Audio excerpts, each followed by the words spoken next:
My name Edmund Yakani, Executive Director of CEPO. I would like to take this opportunity with high respect and honor to appreciate the positive response from IGAD, AU, UN to our advocacy on behalf of the citizen, where we have called the regional bodies to have a joint mission or a joint effort to help our leaders de-escalate the ongoing deadly violence and resume dialogue for paving a way for transitioning our current situation from violence to peace.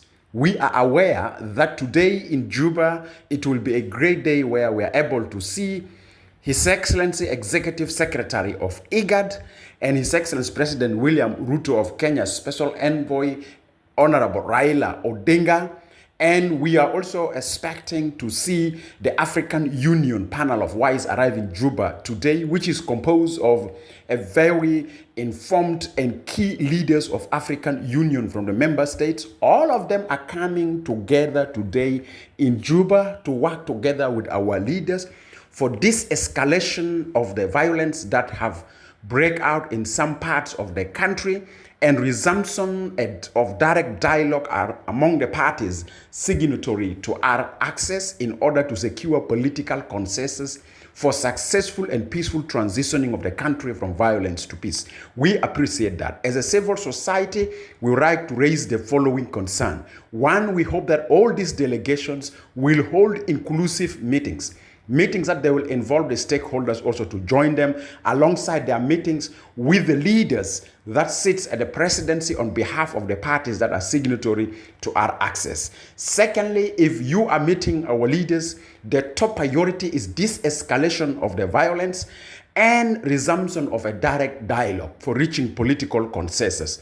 That should be one of the outcome or our expectation that we wish should be met by your meetings.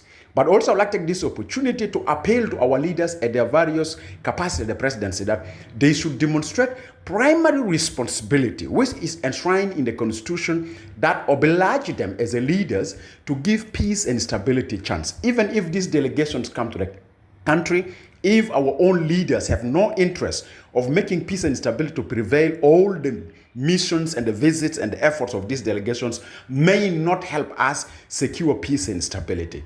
Every citizen of South Sudan in every corner, at every capacity, wish to see the leaders availing chance for peace and stability to prevail. And per now, peace and stability cannot prevail without a direct dialogue among yourselves, without this escalation of the violence, without change of political attitudes from level of mistrust or distrust, lack of confidence, to the level that you gain trust and confidence for renewing your political pledge for transition the country from violence to peace, because we have seen new waves of displacement of citizens without any purpose. We have seen horrific human rights violation inflicted to our citizens with the recent violence without any purpose. And we have seen a tension among our leaders where even some county commissioners are changed by traditional leaders, and some county commissioners are on run, and some county commissioners' lives are under threat, and other politicians are also on run and their lives are under threat. All this for what purpose? We are all South Sudanese. Political disagreement is a normal culture in any political process. And that's why I'd like to take this opportunity with high respect and honor, Your Excellency President. We appreciate you for allowing this delegation to come to the country under your leadership, but also I'd like to take this opportunity that you should agree today at least in Juba to give the citizen a good news that you have agreed to de-escalate the violence through declaration of permanent ceasefire and release of those who are detained if they have any evidence of being in conflict with the law. They are presented to competent court of law so that justice prevail, and you have agreed to resume an inclusive direct dialogue that will make citizens to feel peace and stability is at the end of the terminal of this recent political instability in the country. And you must agree on final unification of the forces as agenda item number 1 on the pathway that will move out of this current situation to a better situation. Thank you very much.